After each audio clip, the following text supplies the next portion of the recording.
One day, Cranky was unloading a box. Edward had no idea what it was, but Cranky just kept on. He collected it and put it up. He put it on his hook and lowered it so high.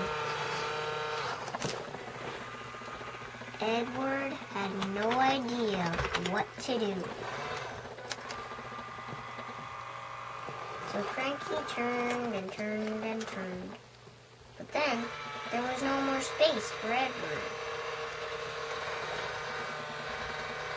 All Cranky could do is set it on Edward's flatbed.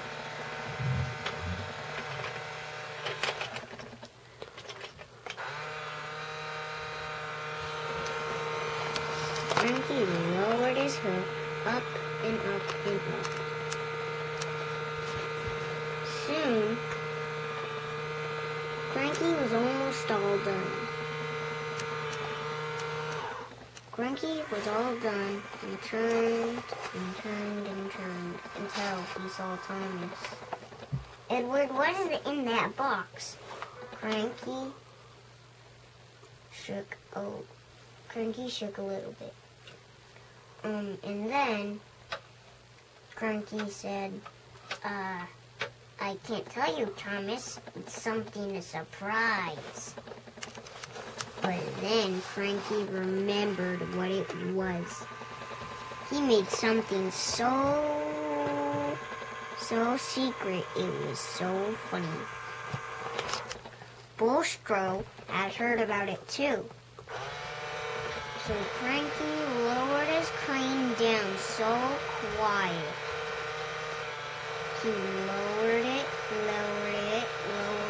and lowered it until clank. And then he lowered it up. And then he pushed it more up and more and more until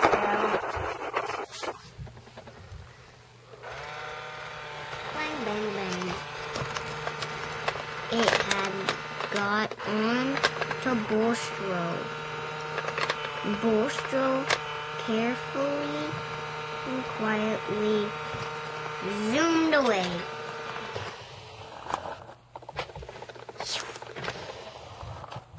Toby was waiting when Edward set off.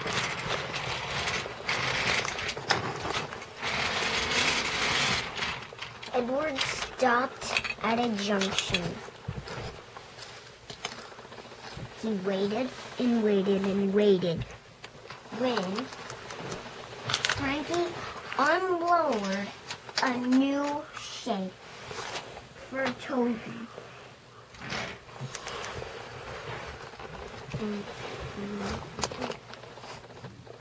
Cranky lowered it and lowered it and lowered it.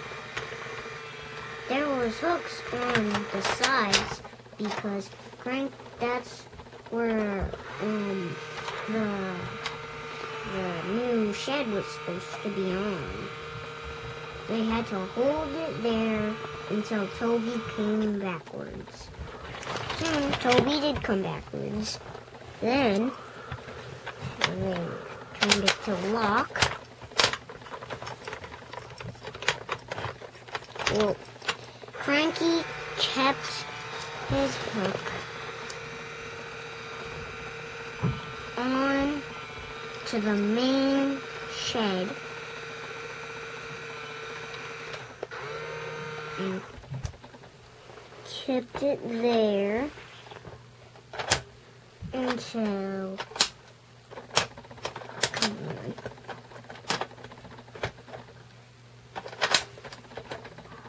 Cranky had lowered it high.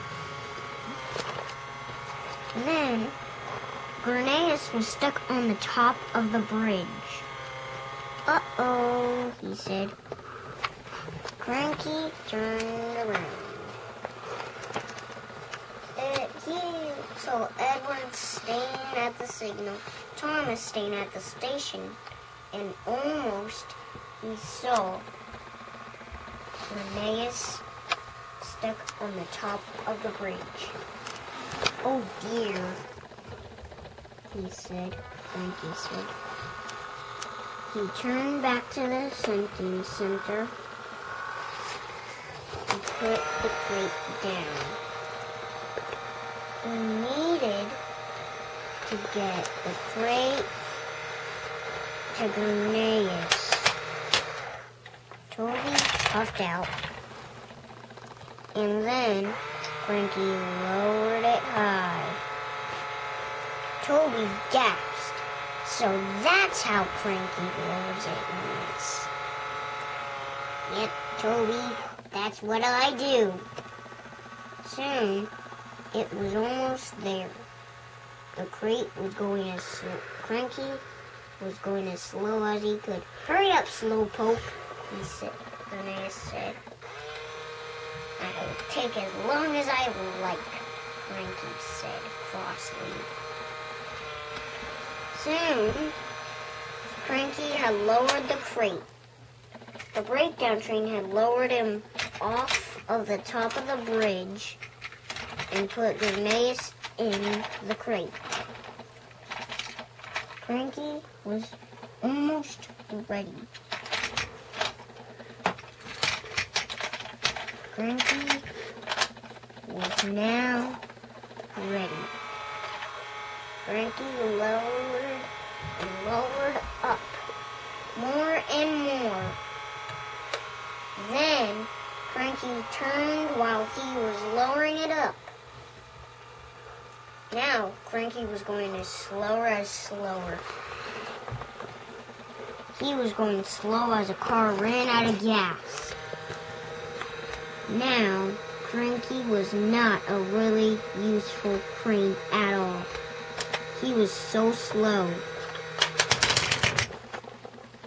Linnaeus biffed in to Toby. Salty puffed in to the crate on accident.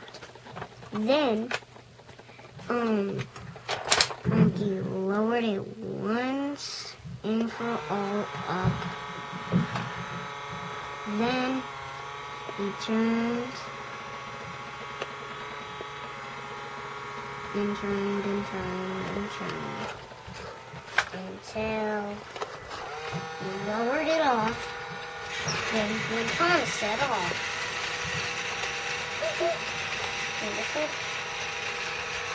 Then Salty Cranky had lowered the crate onto the sea. And that, by the way, Salty made him a little bit, that reminded Salty about something. That reminded him about his name, Salty. Into the sea long ago, maybe. Long ago on Misty Island. I have went there a long time ago. I remember once, Edward said a long time ago, and Cranky dipped into the sea. He said,